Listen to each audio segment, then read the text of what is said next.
What has Robert Mugabe done that he's called by Peter King the other day one of the worst leaders in the world? What did he do?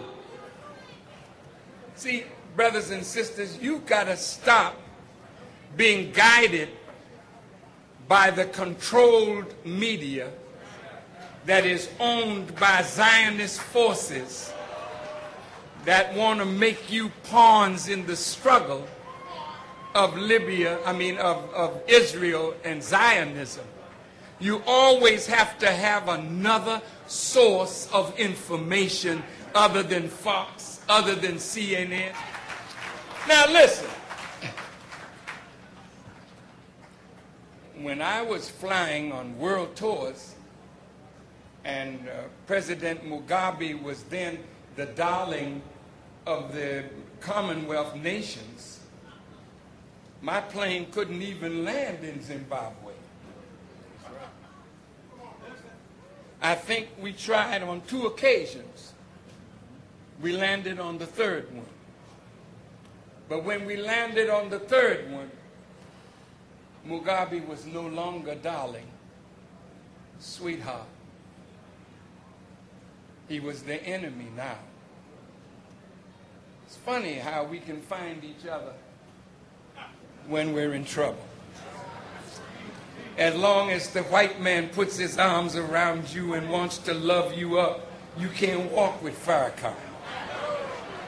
He's persona non grata. That's why you come around me like Nicodemus came around Jesus. Don't go through the front door. Meet him round the back in the corner in the dark. And let's sit down and talk to Farrakhan. And let's go to his house, but don't let nobody know we visited him. Let's take counsel with him, but for God's sake, don't tell anybody he's counseling us. That's the way y'all treat me, because you're afraid of your position with your slave master. Well, in a few days, I'm going to tell you to hell with you and your slave master. If you can't meet me around the front door like a man and like a woman, stay the hell away from me.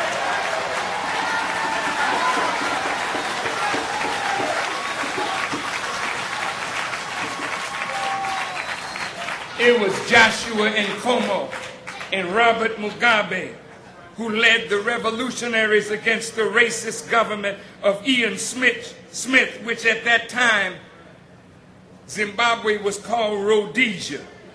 But when it became clear that Nkomo and Mugabe were about to take the capital city of Harare, a plot was concocted. And both Mugabe and Nkomo were called to the Lancaster House in England and told that England and America would buy back the land from the white farmers who owned millions of hectares of the best land, the most productive land, but that land would be returned to the indigenous people. They even wanted Mugabe to buy the land from white folk that stole the land. I mean, can you imagine the nerve of these people? They called brother to Lancaster House in England and look at the proposition. Jimmy Carter was involved in it. He said, all right, we'll give money and you'll buy back the land from the white farmers. They started off pretty good. And we got a little of the land back, but then America reneged and England reneged. But by that time, see, listen, you got to understand Satan. You got to see how he works, baby. He tell you, I'm going to do something, right? And while he's telling you he's doing something, he's romancing you. And he's bringing you in. See, this is what they did to Brother Gaddafi. Go ahead. They turned off all of the sanctions. But now, they're coming in the country now to romance brother. They came, some of them like Richard Pearl, the Prince of Darkness, and his group going into Libya, going to clean up the image of Muammar Gaddafi. Robert Mugabe was told by the people that fought with him and for him, we fought for land, and we don't have the land. Robert Mugabe, being a principled man and a man who recognized, yes, I have not fulfilled my pledge, then he started taking back land from the white landowners, and that's when the media swung into action and made him an evil, no good man.